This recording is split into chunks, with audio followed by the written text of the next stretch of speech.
3 cycles, less than a single solar rotation. Yeah, that's all it took. And the Vinian Armada just, well, shattered the Lothraxian fleet. They were facing unconditional surrender. Just imagine that. Utterly grim. The loss of, what, 5,000 years of civilization, their world's gone, their people facing servitude. Hopeless doesn't even cover it. But then, sometimes in those darkest moments, something unexpected happens. Exactly. A signal, faint, garbled, but there, intercepted by the Othraxians as they were pulling back. And it came from where? The Terran exclusion zone. That place nobody goes. A lone human research outpost. Humans. Right. The galaxy's scary story. Quarantine for 2 centuries, wasn't it, after their first big war? Mm-hmm. And everyone figured the quarantine was, well, for the galaxy's safety, not humanity's punishment. Okay, let's dig into this. That's our mission today, right? To explore how this one single contact, this signal from an isolated human outpost just completely turned a galactic war on its head. And when it tells us about what humanity was actually doing during all that quiet time. Yeah, what secrets did they unlock? How did they suddenly become this, major player? Well, the reports from the Othraxian side, like Subcommander Nexus, they paint a really desperate picture. 70% casualties, I read, for their combat forces. 70% gone. Yeah. Their colonies were completely exposed, basically sitting ducks for the Venians. And the Venians were loving it, broadcasting their victory everywhere. Oh, absolutely, rubbing it in. So you've got Supreme Commander Zextral on his, barely functioning command ship. Probably watching holofees of his fleet getting wrecked. Knowing surrender is just the beginning of the end for his people, and then his comms officer, pipes up. Hesitantly, yeah.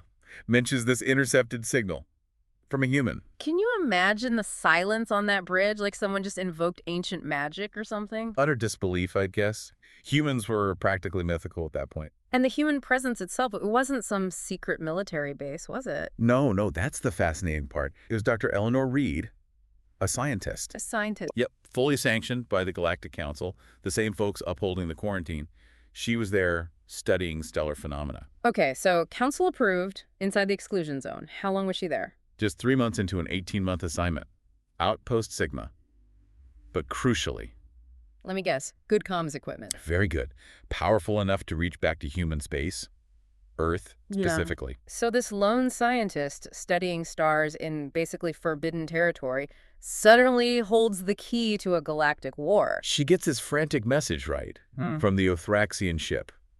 Probably using standard TUR military language, very clipped, very desperate. She's thinking. Uh-oh, this is bad. She knew immediately, the reports say, that helping them would violate half a dozen Galactic Council treaties, major violations. But the Othraxians were out of time. Completely. The demand was surrender in 12 hours. 12 hours or oblivion. So it's this desperate plea flung across space, landing right in her lap. What does she do? She makes the call. Contacts Earth.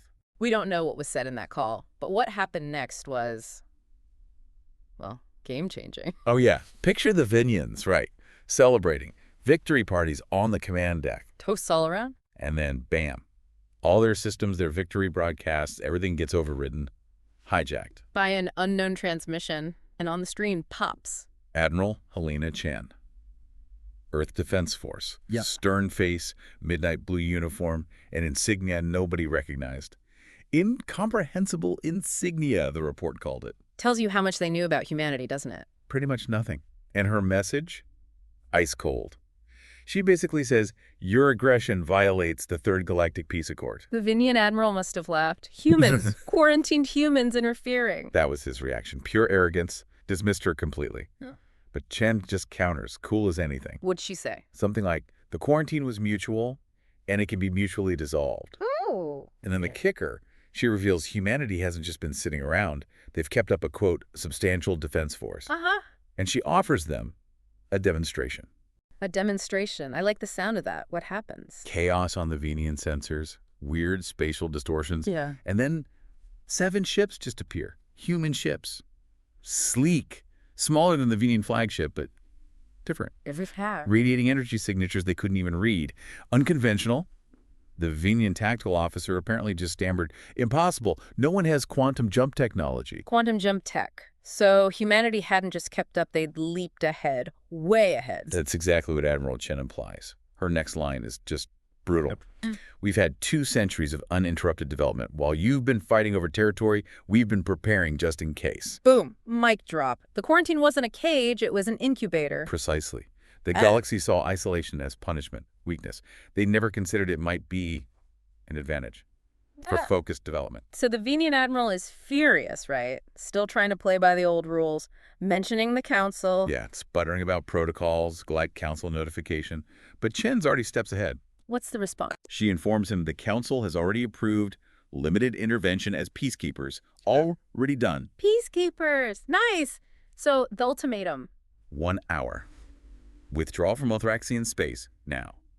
And you'll have a human escort on your way out. Wow. Just wow. Total reversal. You can imagine the scene on the Venian Bridge.